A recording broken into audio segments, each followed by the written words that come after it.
I could tell that I was different. I had a lot of anger. There was like a lot of anxiety and stuff, but more anger than anything. I refused to really like acknowledge what was going on. And as time went on, and I decided that I'm just not gonna tell anybody anything else that was going on with me. It was like the anger just continued to build. I didn't like 4th of July like I used to. It just puts you back in a headspace as if you're in theater, and it's just not a very comfortable place to be. So without understanding what was going on, it was like I didn't understand why I was angry, why I was afraid. Like you can hear the firework go off and you jump. Why am I jumping at a firework? I had the biggest issue with anger was my godson. And when I scared him at that moment, out of anger, and I punched a hole in the wall and he was afraid of me. So that's when I knew I needed to reach out.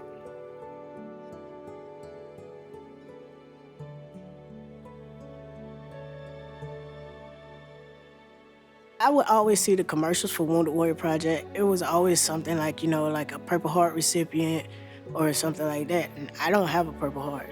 I was like, I just got anger issues. So I didn't think that it was for me at all. What actually prompted me to attend a local event was that a partner, she was like, have you ever done anything with him? I said, no, not really. She said, you should really try. The first in-person Wounded Warrior Project event that I attended was a peer support group in Columbus. The vibe of the VA support groups was totally different. All the groups that I were in were actually just males. But when I went into the peer support group for Wounded Warrior Project, it was male and female. Everybody in general just made me feel comfortable, made me feel like I was just part of them already from that first day. That first meeting, I actually just sat back and observed. But the funny part was a couple of the young ladies just pretty much mentioned me and pulled me right in. And we were having like side conversations. And so that made it like real cool.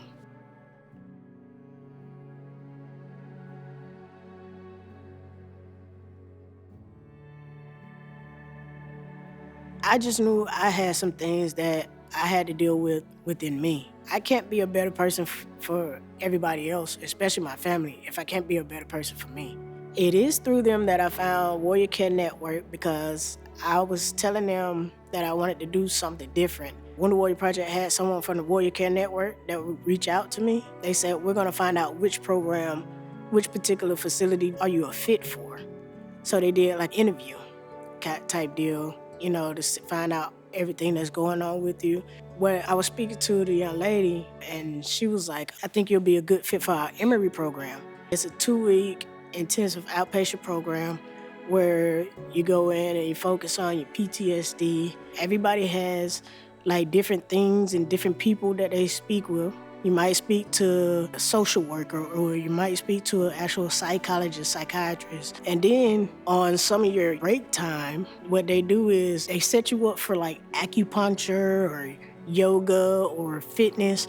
It's like they know you need that break. So say you had a tough counseling moment. They sent me to get a massage. And then when I came back from the massage, we had a group session.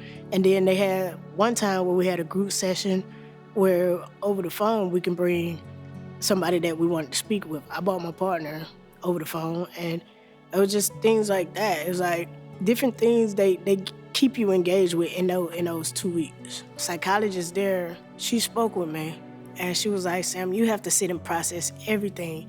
She was like, because what you're doing is you letting things fester and you get to that point where you explode and you need to figure out why. So we were able to process the bombing in Iraq. And I used to try to avoid the situation. I didn't want to talk about it, anything. I was able to realize that I had some things that was deep down inside that I had not dealt with.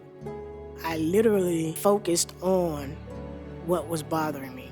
That one main event and the day when I was actually able to sit and listen to the full tape of a sound that me and my counselor had spoke about. That sound gave me so much anxiety because something that I would hear while I was in Iraq, but I was like the day that I was actually able to sit and process that and listen to it, I was like, you know what? I'm gonna be all right.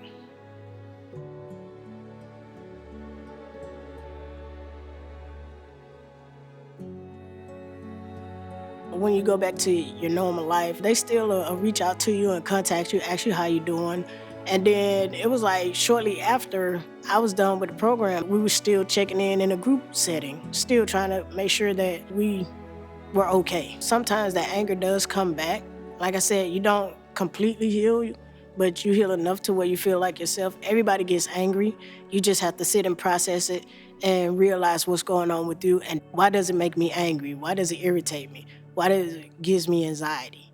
And then it's like, oh, okay, well, let me sit back and realize what's going on within me.